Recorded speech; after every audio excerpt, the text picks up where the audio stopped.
रूस का सबसे बड़ा रिस्क, तीसरा विश्व युद्ध अब फिक्स।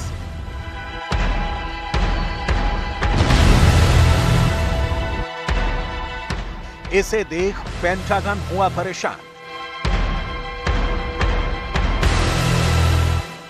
ब्रिटेन हुआ हैरान।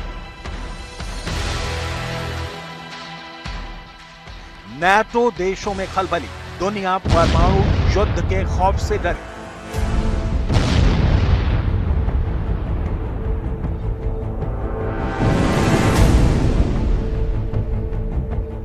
बन गया नया ठिकाना, शुरू हुआ परमाणु बम को लगाना।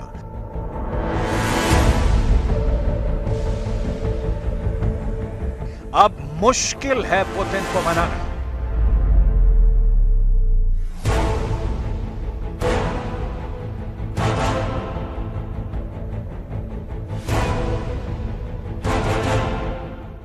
बेलारूस पहुंच गया एटम बम। परमाणु बम के नए सेंटर से नाटो हुआ बेदम। क्या तीसरे विश्व युद्ध का एपी सेंटर बेलारूस बनने वाला है? क्या रूस और नाटो के बीच युद्ध बेलारूस की धरती पर होने वाला है? Огонек 08, 08, огонек 08.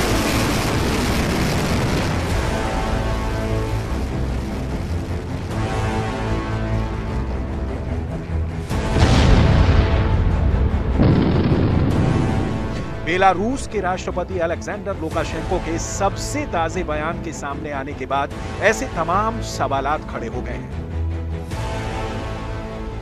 Это сделали, поэтому началось перемещение ядерных боеприпасов. Уже началось. Уже началось? Оно уже в Беларуси. Возможно, я приеду, посмотрю. अलेक्जेंडर लुकाशेंको ने बहुत बड़ा इशारा दिया है। उनका कहना है कि रूस के परमाणु हथियार बेलारूस पहुंचने लगे हैं, कुछ पहुंच भी गए हैं। 1991 में सोवियत संघ के पतन के बाद ऐसा पहली बार हुआ है जब रूस का परमाणु बम रूस से बाहर पहुंचा है। ऐसा पहली बार है जब दुनिया भर में सबसे अधिक परमाणु बम रखने वाले देश ने अपने बॉर्डर के बाहर परमाणु हथियारों की तैनाती की है।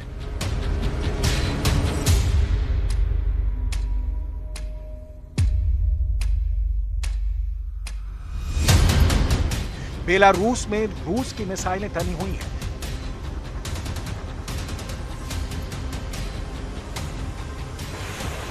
बेलारूस में रूस के लड़ाकू विमान गरज रहे हैं। बेलारूस में रूस के टैंक दौड़ रहे हैं।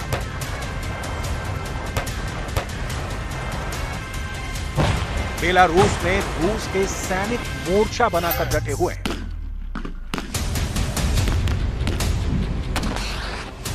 बेलारूस में रूसी मिसाइलों की तैनाती से नाटो में पहले से ही खलबली मची थी। अब बेलारूस में रूस के छोटे परमाणु बम भी फिट होने शुरू हो गए हैं। इस बात के संकेत बेलारूस के राष्ट्रपति ने मॉस्को की धरती से दिया। दरअसल रूस ने राजधानी मॉस्को में यूरेशियन इकोनॉमिक यूनियन की मीटिंग बुलाई थी। उसी मीटिंग में बेलारूस के प्रेसिडेंट अलेक्जेंडर लुकाशेंको भी पहुंचे थे। लुकाशेंको पुतिन से मिले, यूरेशियन इकोनॉमिक यूनियन की बैठक में शामिल हुए और मीटिंग के बाद जब बाहर आए तो बेलारूस में रूस के परमाणु हथियारों के पहुंचने की जानकारी देकर नाटो देशों में खलबली मचा दी। О том, что он меня проинформировал, что он сегодня подписал указ о действиях наших по размещению ядерного оружия в Беларуси. То есть речь шла о документе. Уже началось. Уже началось? Оно уже в Беларуси. Возможно, я приеду, посмотрю. रूस बेलारूस की सेना को इस्कंदर बैलिस्टिक मिसाइल की ट्रेनिंग दे चुका है। इस ट्रेनिंग का मतलब है कि बेलारूस के सैनिक अब पुतिन की परमाणु मिसाइल को फायर करना सीख गए हैं और अब रूस का परमाणु बम ही बेलारूस पहुंच गया है। अब ऐसे में ऑर्डर पुतिन का होगा या फिर बेलारूस के राष्ट्रपति अलेक्जेंडर लुकाशेंको का, ये बड़ा सवाल है। लेकिन अगर मिसाइल बेलारूस में है तो इस पर लुकाशेंको के ऑर्डर से कौन इनकार करेगा?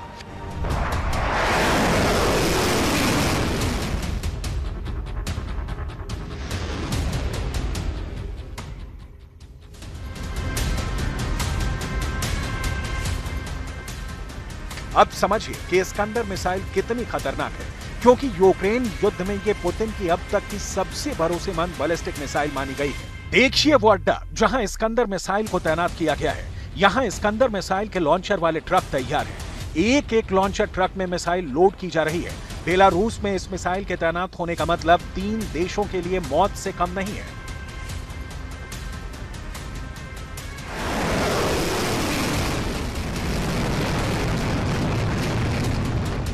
इस्कंदर एक बैलिस्टिक मिसाइल है, यानी ये अपनी तय ट्रैजेक्टरी को फॉलो करते हुए टारगेट पर गिरती है। इस मिसाइल की रेंज 500 किलोमीटर तक है। इसका मतलब ये कि बेलारूस ने इरादा कर लिया कि वो अपने पड़ोसी नेटो देश लातविया, लिथुआनिया और पोलैंड पर इस मिसाइल की बारिश कर सकता है। इस्कंदर ऐसी मिसाइल है जिस पर परमाणु बम लोड किया जा सकता है, यानी ये एक परमाणु मिसाइल है और अगर ऑर्डर मिला तो इस्कंदर मिसाइल से लातविया, लिथुआनिया और पोलैंड इन तीनों देशों पर दागा जा सकता है।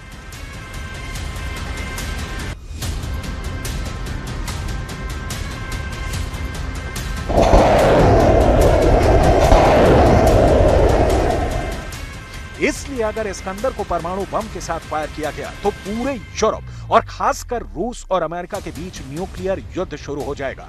इसका खतरा इसलिए ज्यादा है क्योंकि तब मिसाइल का बटन पुतिन के पास नहीं बल्कि लुकाशेंको के पास होगा।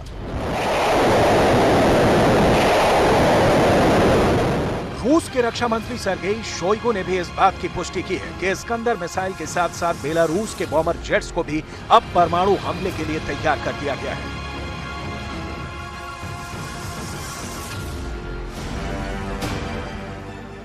बेलारूस के फाइटर जेट्स में सुखोई 24 ऐसा विमान है जो बॉम्बिंग के रोल में माहिर है। बेलारूस के पास ऐसे 30 जहाज हैं और अब इस बॉम्बर जेट को परमाणु हमले के लिए तैयार कर दिया गया है।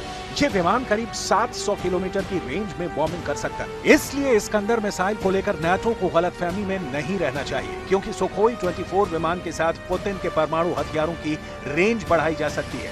बेलारूस में रूस के परमाणु हथियारों की तैनाती का सबसे अधिक खतरा यूक्रेन की राजधानी कीव को है, क्योंकि बेलारूस यूक्रेन का पड़ोसी है और उसके बॉर्डर से कीव ज्यादा दूर नहीं है। दोनों के बीच फासला 90 किलोमीटर के आसपास का ही है। बेलारूस में परमाणु हथियारों को उतारकर पुतिन की तैयारी यूक्रेन को 2 दिशाओं में घेरने की है। रूस खुद यूक्रेन का पड़ोसी है, इसी वजह से पिछले साल रूस की सेना यूक्रेन के उत्तर में बेलारूस से ही घुसी थी। रूस के साथ साथ बेलारूस में भी परमाणु हथियारों का अड्डा बन जाने से यूक्रेन के साथ साथ नाटो के भी होश उड़े हुए हैं, क्योंकि इससे नाटो भी पुतिन के परमाणु बमों के डायरेक्ट रेडार पर आ गया है। इसकी वजह यह है कि बेलारूस पोलैंड, लिथुआनिया और लातविया जैसे देशों का भी पड़ोसी है।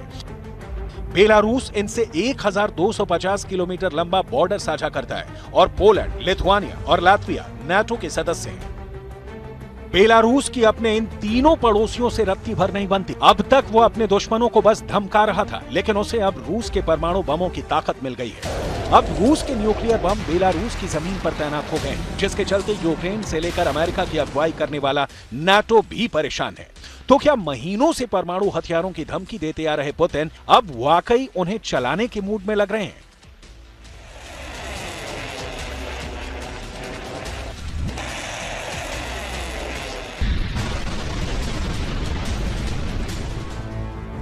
और इसी वजह से यूक्रेन के उत्तर में बेलारूस में परमाणु हथियार उतार दिए।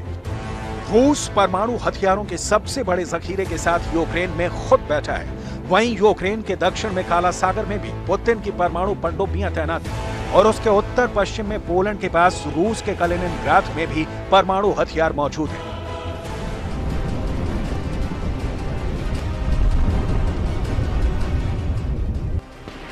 सिर्फ इतना ही नहीं, रूस ने दावा किया है कि उसने बेलारूस के सैनिकों को परमाणु हथियार चलाने की पूरी ट्रेनिंग दे दी है और अब बेलारूस में रूस के परमाणु बम भी पहुंचने शुरू हो गए हैं। ऊपर से पुतिन अपने जिन परमाणु हथियारों को बेलारूस में तैनात कर रहे हैं, दावा किया जा रहा है कि वो टैक्टिकल न्यूक्लियर वेपन है। टैक्टिकल न्यूक्लियर हथियारों की रेंज कम होती है और वो साइज में भी छोटे होते हैं, लेकिन वो मुसीबत बड़ी होते हैं। टैक्टिकल न्यूक्लियर बम जंग में खास इलाके में दुश्मन के किसी ठिकाने को तबाह कर देते हैं। वो चलाने में भी आसान होते हैं। अमेरिका का अनुमान है कि रूस के पास करीब 2000 टैक्टिकल न्यूक्लियर हथियार हैं। बेलारूस में परमाणु हथियारों की तैनाती पुतिन का ऐसा फैसला है जो अगर गलत साबित हुआ तो पूरा यूरोप परमाणु युद्ध में जलने लगेगा।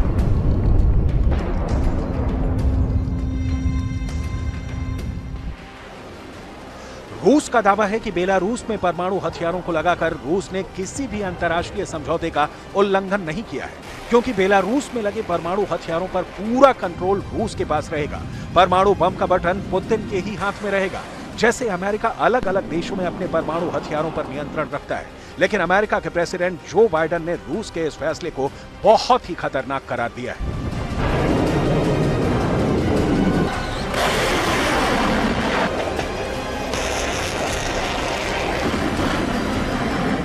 Announcement that he would send those nuclear weapons to Belarus.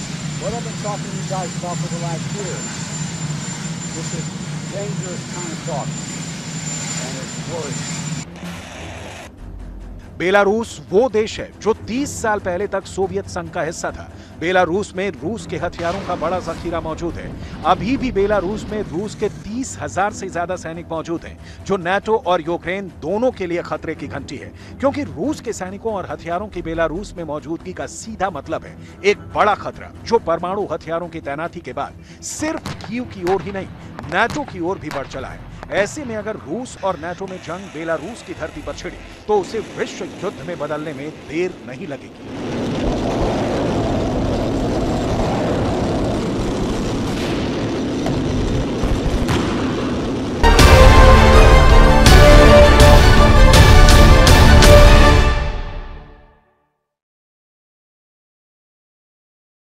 देने होंगे 20 रुपये, सीनियर सिटीजन्स को भी नहीं मिलेगी रियायत। स्थानीय लोगों के जेब पर पड़ेगा असर। बद्दी में नकली दवा निर्माता कंपनी पर ड्रग विभाग की बड़ी कार्रवाई। मशीन और मटेरियल किया सीज, एमडी के पहले ही हो चुकी है गिरफ्तारी। सीएम ऑफिस पर भ्रष्टाचार के आरोपों को लेकर बीजेपी का सीएम सुक्खू पर हमला। भ्रष्टाचार के खिलाफ जीरो टॉलरेंस कांग्रेस का मात्र दिखावा। विश्वसनीय एजेंसी से जांच करवाएं सीएम सुक्खू। शिमला में आजादी के 75 सालों में पत्रकारों के योगदान विषय पर राष्ट्रीय संगोष्ठी में बोले राज्यपाल शिव प्रताप शुक्ल। पत्रकारों के लेखन का समाज पर व्यापक असर। नशे के खिलाफ समाज में माहौल बनाए पत्रकार। शिक्षा मंत्री रोहित ठाकुर ने कहा कि सरकारी स्कूलों में गिरते रिजल्ट प्रतिशत में सुधार के लिए ठोस कदम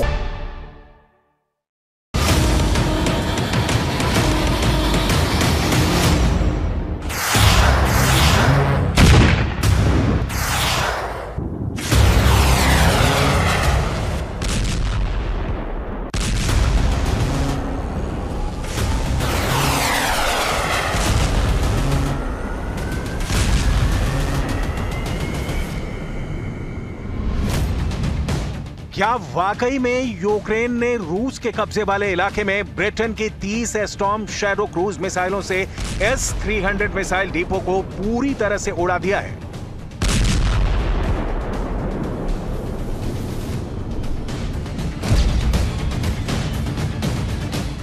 S-300 का किलर स्टॉर्म शैडो।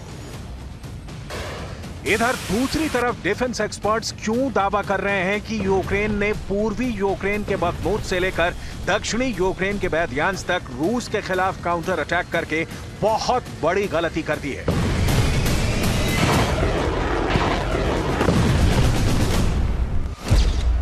यूक्रेन को काउंटर अटैक पड़ा भारी। 15 महीने में रूस यूक्रेन युद्ध बहुत खतरनाक और आर पार के दौर में पहुंच चुका है। अब हालात ये हो गए हैं कि या तो रूस कीव समेत पूरे यूक्रेन पर कब्जा कर लेगा या फिर नाटो के 31 देश यूक्रेन के साथ मिलकर रूस को पूरी तरह से तबाह करने के लिए अपनी ताकत झोंक देंगे। दोनों ही स्थिति में युद्ध भयंकर होता जा रहा है। धीरे धीरे यूक्रेन के पास अब नाटो और पश्चिम के 81 देशों के ऐसे घातक और बेरहम हथियार पहुंच चुके हैं जो रूस के वजूद के लिए सीधा खतरा बन गए हैं। इधर पुतिन ने अपने जनरलों को साफ आदेश दे दिए हैं कि रूस किसी भी कीमत पर ना तो पीछे हट सकता है और ना ही जंग हारने का जोखिम उठा सकता है। अब मामला मरो या मारो तक पहुंच चुका है। बख्मूत पर जीत का दावा करने के बाद से रूस ने पूर्वी यूक्रेन में यूक्रेन की सेना को सिर उठाने तक का मौका नहीं दिया। इधर बख्मूत में रूस की सबसे बेहतरीन सेना कब्जा जमाए बैठी है। रूस के S-300 air defence missile system के डिपो को तूफानी हमलों से उड़ाने का दावा किया है।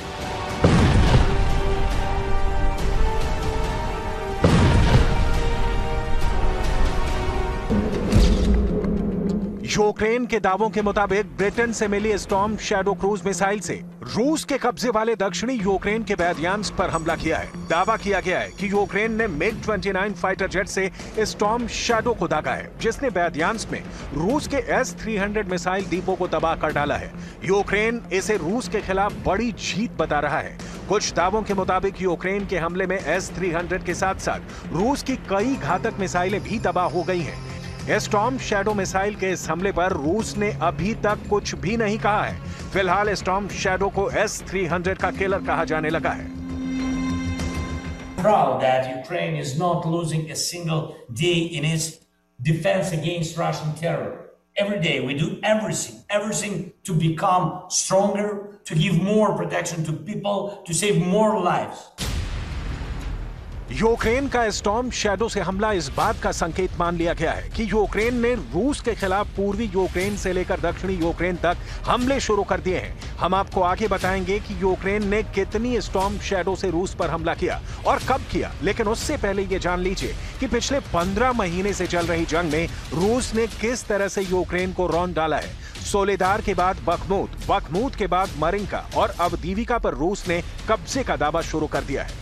अब तक रूस की तरफ से यूक्रेन पर 5000 से ज्यादा मिसाइल हमले हो चुके हैं, जबकि पूर्वी, उत्तरी और दक्षिणी यूक्रेन में रूस के 5000 से ज्यादा टैंक भयानक तबाही मचा रहे हैं। यहां तक कि रूस की रॉकेट आर्मी औसतन हर घंटे 87 हमले कर रही है।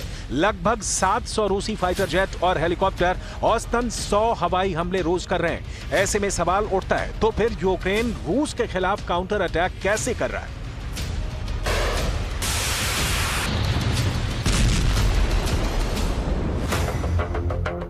1500 किलोमीटर में काउंटर अटैक। राष्ट्रपति ज़ेलेंस्की के वरिष्ठ सलाहकार मिखाइल पोडोलियाक का दावा है कि रूस के खिलाफ यूक्रेन का काउंटर अटैक शुरू हो चुका है। मिखाइल पोडोलियाक का दावा है कि 1500 किलोमीटर में यूक्रेन ने रूस के कब्जे वाले इलाके पर हमले शुरू कर दिए हैं। यूक्रेन की पहली कोशिश रूस के कब्जे से बखमूत को आजाद कराना है, लेकिन यह यूक्रेन के लिए बहुत बड़ी चुनौती बन चुका है। राष्ट्रपति ज़ेलेंस्की के वरिष्ठ सलाहकार मिखाइल पोडोलियाक का मानना है कि अगर यूक्रेन को लंबी दूरी की स्टॉर्म शैडो मिसाइलें, लेपर्ड 2 टैंक और F-16 लड़ाकू विमान पहले ही मिल गए होते, तो अब तक यूक्रेन रूस को जंग हरा चुका होता। मिखाइल पोडोलियाक ये दावा कर रहे हैं कि चैलेंजर 2, लेपर्ड 2 टैंक, ब्रैडली बख्तरबंद वाहन और नए आर्टिलरी सिस्टम के बलबूते यूक्रेन का काउंटर अटैक सफल हो जाएगा। फिलहाल यूक्रेन ने पूर्वी यूक्रेन के बखमूत से लेकर दक्षिणी यूक्रेन के बैरयान्स्क तक काउंटर अटैक करना शुरू कर दिए हैं। Recently, I was on the front line again in one of the most fiercely fought areas of the front line against the Russian occupiers. I went to personally award the best fighters and to congratulate our Marines on the Day of Marines of Ukraine. कुछ defence experts का साफ कहना है कि Ukraine जीत का propaganda कर रहा है। हकीकत में रूस ने यूक्रेन को पूरी तरह से तबाह कर डाला है। नाटो भी मान चुका है कि रूस को हराना बिल्कुल भी आसान नहीं है। 36 से 48 घंटे पहले का ये वीडियो देखिए, जब यूक्रेन ने काला सागर में रूस के जासूसी जहाज इवान खुर्स पर मरीन ड्रोन से सुसाइड हमला किया, लेकिन रूस ने यूक्रेन के 3 समुद्री ड्रोनों को मार गिराया।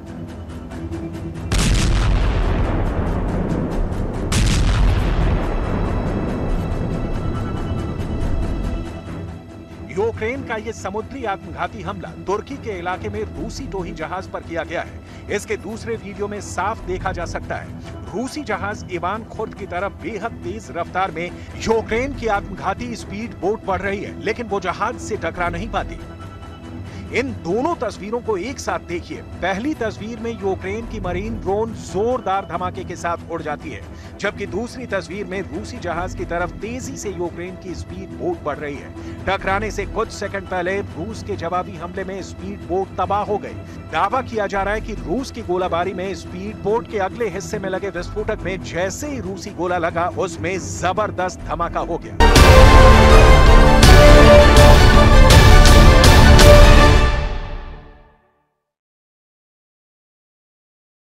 उठाए जाएंगे। जिन स्कूलों में बेहतर परिणाम आए हैं उनके शिक्षकों और बच्चों को सम्मानित कर प्रेरित करने के साथ दूसरे स्कूलों के लिए उदाहरण बनाने की दिशा में भी काम किया जाएगा।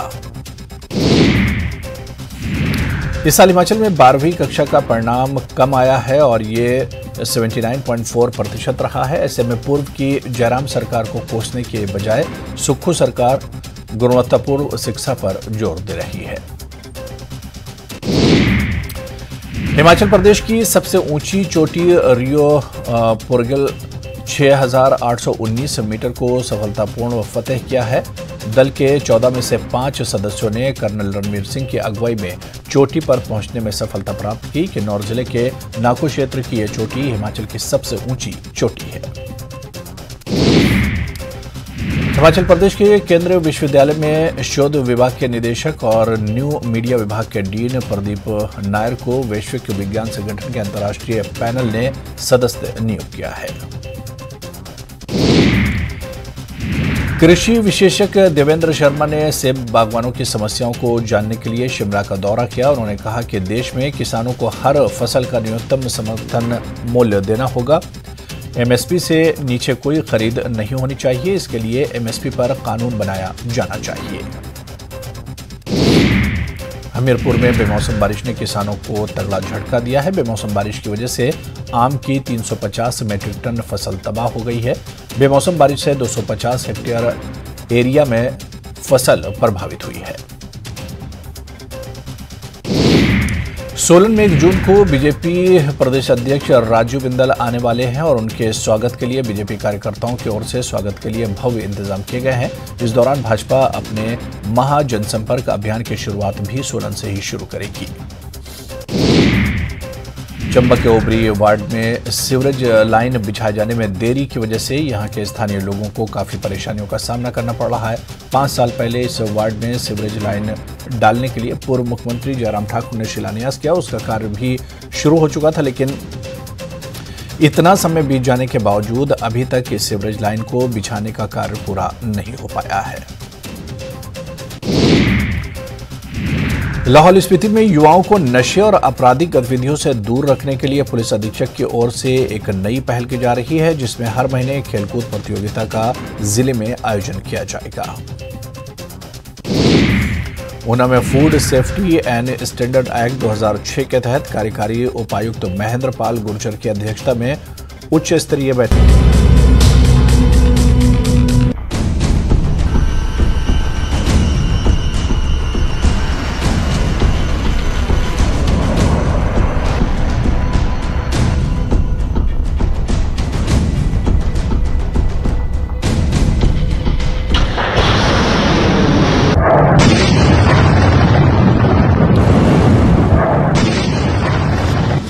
रूस का सबसे बड़ा रिस्क, तीसरा विश्व युद्ध अब फिक्स।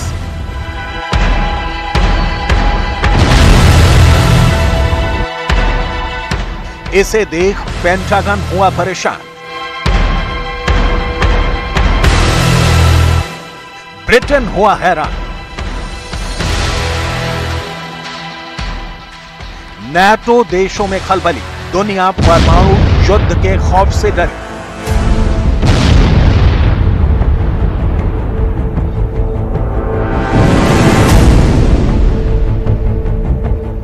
बन गया नया ठिकाना, शुरू हुआ परमाणु बम को लगाना।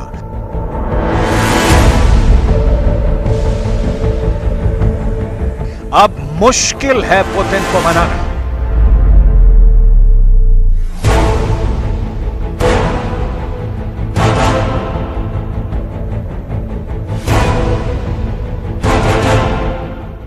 बेलारूस पहुंच गया एटम बम। परमाणु बम के नए सेंटर से नाटो हुआ बेदम। क्या तीसरे विश्व युद्ध का एपी सेंटर बेलारूस बनने वाला है? क्या रूस और नाटो के बीच युद्ध बेलारूस की धरती पर होने वाला है? Огонек 08, 08, огонек 08.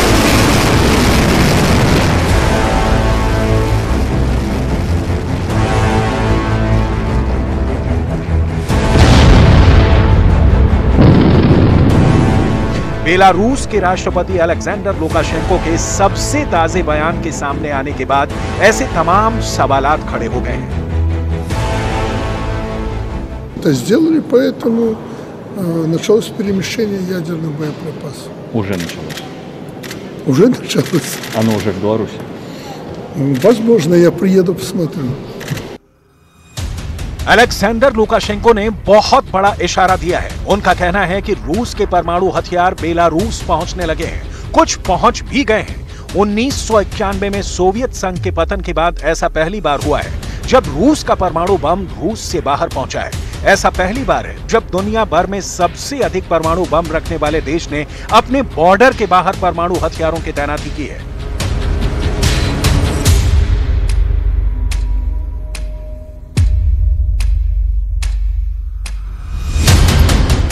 बेलारूस में रूस की मिसाइलें तनी हुई हैं।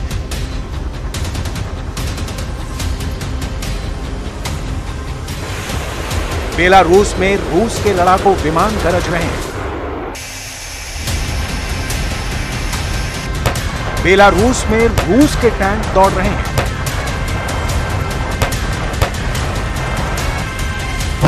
बेलारूस में रूस के सैनिक मोर्चा बनाकर डटे हुए हैं।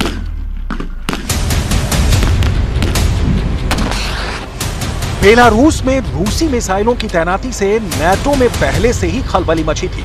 अब बेलारूस में रूस के छोटे परमाणु बम भी फिट होने शुरू हो गए हैं। इस बात के संकेत बेलारूस के राष्ट्रपति ने मॉस्को की धरती से दिया। दरअसल रूस ने राजधानी मॉस्को में यूरेशियन इकोनॉमिक यूनियन की मीटिंग बुलाई थी। उसी मीटिंग में बेलारूस के प्रेसिडेंट अलेक्जेंडर लुकाशेंको भी पहुंचे थे। लुकाशेंको पुतिन से मिले, यूरेशियन इकोनॉमिक यूनियन की बैठक में शामिल हुए और मीटिंग के बाद जब बाहर आए तो बेलारूस में रूस के परमाणु हथियारों के पहुंचने की जानकारी देकर नाटो देशों में खलबली मचा दी। О том, что он меня проинформировал, что он сегодня подписал указ о действиях наших по размещению ядерного оружия в Беларуси. То есть речь шла о документе. Уже началось. Уже началось. Оно уже в Беларуси. Возможно, я приеду, посмотрю. रूस बेलारूस की सेना को इस्कंदर बैलिस्टिक मिसाइल की ट्रेनिंग दे चुका है।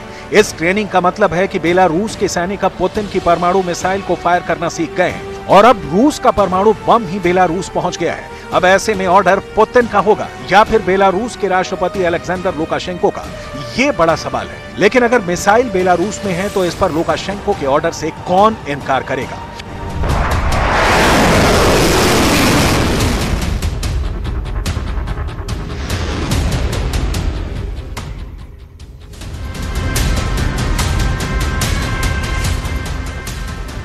अब समझिए कि इस्कंदर मिसाइल कितनी खतरनाक है, क्योंकि यूक्रेन युद्ध में ये पुतिन की अब तक की सबसे भरोसेमंद बैलिस्टिक मिसाइल मानी गई है। देखिए वो अड्डा जहां इस्कंदर मिसाइल को तैनात किया गया है। यहां इस्कंदर मिसाइल के लॉन्चर वाले ट्रक तैयार हैं। एक एक लॉन्चर ट्रक में मिसाइल लोड की जा रही है। बेलारूस में इस मिसाइल के तैनात होने का मतलब 3 देशों के लिए मौत से कम नहीं है।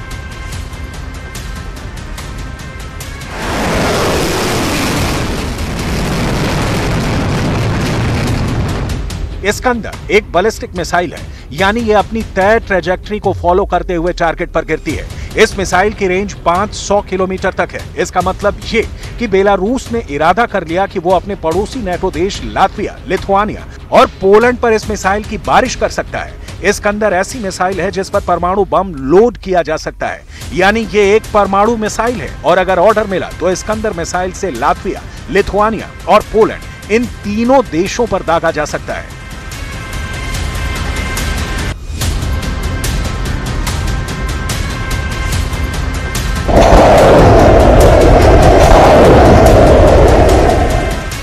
इसलिए अगर इस्कंदर को परमाणु बम के साथ फायर किया गया तो पूरे यूरोप और खासकर रूस और अमेरिका के बीच न्यूक्लियर युद्ध शुरू हो जाएगा।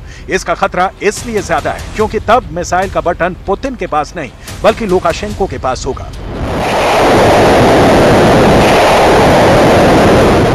रूस के रक्षा मंत्री सर्गेई शोइगु ने भी इस बात की पुष्टि की है कि इस्कंदर मिसाइल के साथ साथ बेलारूस के बॉम्बर जेट्स को भी अब परमाणु हमले के लिए तैयार कर दिया गया है।